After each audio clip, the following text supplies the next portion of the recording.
Bismillahirrahmanirrahim. Assalamualaikum warahmatullahi wabarakatuh. Hamdan wa syukran lillah, salatan wa salaman ala rasulillah, amma ba'du.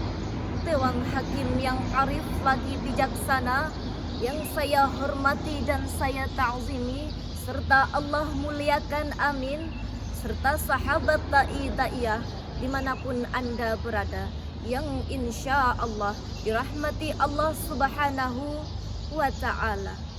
Hadirin yang dirahmati Allah, era globalisasi merupakan the being of information, era di mana bercampurnya berbagai media komunikasi dan informasi.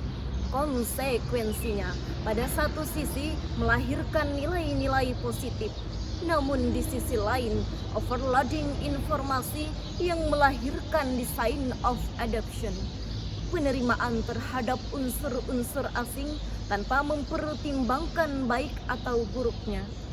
Ketika orang barat bermain judi, masyarakat kita juga ikut terlena dengan judi. Ketika orang barat mengkonsumsi narkoba, masyarakat kita juga terjerumus ke dalam mabuk-mabukan. Bahkan yang paling besar dan mendasar, penyakit adaptasi ini telah menjerumuskan umat manusia menuju virtual reality, realitas hayalan. Akibatnya muncul berbagai krisis, mulai dari krisis figur, krisis virtualitas, krisis kepemimpinan, bahkan terjadi krisis identitas di kalangan pemuda. Betul hadirin? Untuk itu, pada pekan Muharram ini, izinkan saya menyampaikan tausiah yang berjudul Etika Penggunaan Media Cetak dan Elektronik di kalangan generasi milenial, dengan rujukan firman Allah dalam Al-Quran surah Al-Hujurat ayat 6. A'udzu billahi minasyaitonir rajim. Bismillahirrahmanirrahim. Ya ayyuhalladzina amanu in ja'akum fasiqun binaba'in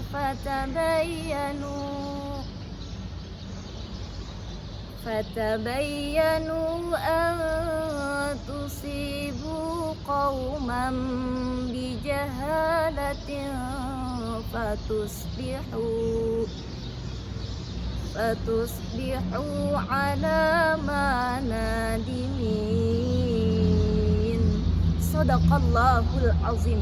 Ayat tersebut mengandung suatu instruksi, sedangkan asbabun nuzul dari ayat tersebut sebagaimana yang diriwayatkan oleh Al-Imam At-Tabrani yang bersumber dari Jabir bin Abdullah Al-Aqamah bin Najlah dan Ummu Salamah, berkenaan dengan kebohongan yang disampaikan Al-Walid bin Utbah kepada Rasulullah Sallallahu Alaihi Wasallam.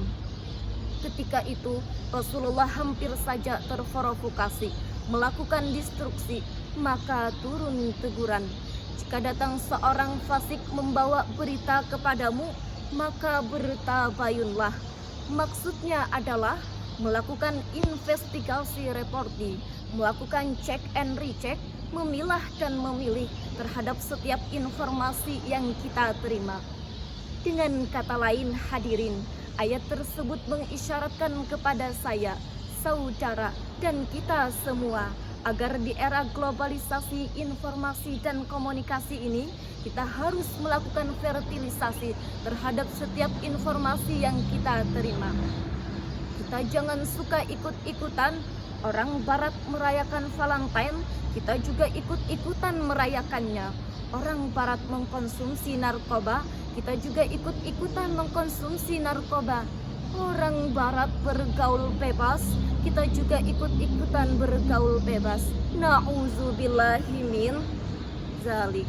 Sebagaimana Rasulullah Sallallahu Alaihi Wasallam bersabda, apabila umatku terlalu mengagungkan atau tertipu oleh masalah keduniaan, maka akan dicabut darinya kehebatan Islam. Hadis riwayat Tirmizi. Hadirin yang dirahmati Allah, saat ini Generasi muda kita sangat jauh dari apa yang kita harapkan. Karakter-karakter bangsa yang santun kini mulai terkilas oleh waktu. Pondasi-pondasi yang dulu dibangun dengan kokoh kini dihancurkan dan diruntuhkan oleh generasi muda itu sendiri. Identitas bangsa yang santun, berbudi pekerti, ramah tamah, arif dan bijaksana, serta toleransi yang tinggi kini mulai tergerus oleh budaya-budaya barat yang hampir tidak mengindahkan norma sosial dan budaya. Hal ini hadirin karena generasi muda Indonesia terlalu berkiblat dengan budaya-budaya barat. Lantas, kalau sudah demikian, mau dibawa kemana masa depan bangsa ini? Baru-baru ini hadirin, kita telah dikejutkan dengan berbagai rentetan-rentetan kejadian hancurnya moral dan mental pemuda yang disebabkan karena penggunaan media cetak dan media elektronik yang tidak etik. Padahal Syauqi dalam kubahan syairnya mengatakan, sesungguhnya bangsa-bangsa akan maju, bangsa-bangsa akan jaya jika ditopang dengan akhlakul karimah. Akan tetapi bangsa-bangsa akan mundur hancur tersungkur jika tidak ditopang dengan akhlak yang mulia.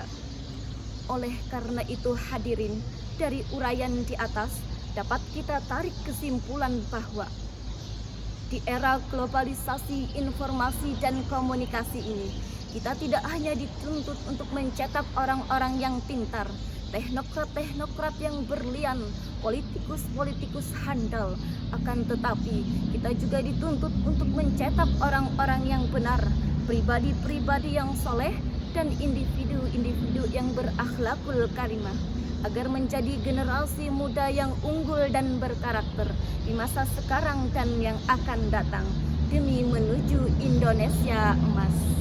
Sekian yang dapat saya sampaikan, salah khilafnya mohon dimaafkan. Unzur ma qala wala tanzur man qala. Assalamualaikum warahmatullahi wabarakatuh.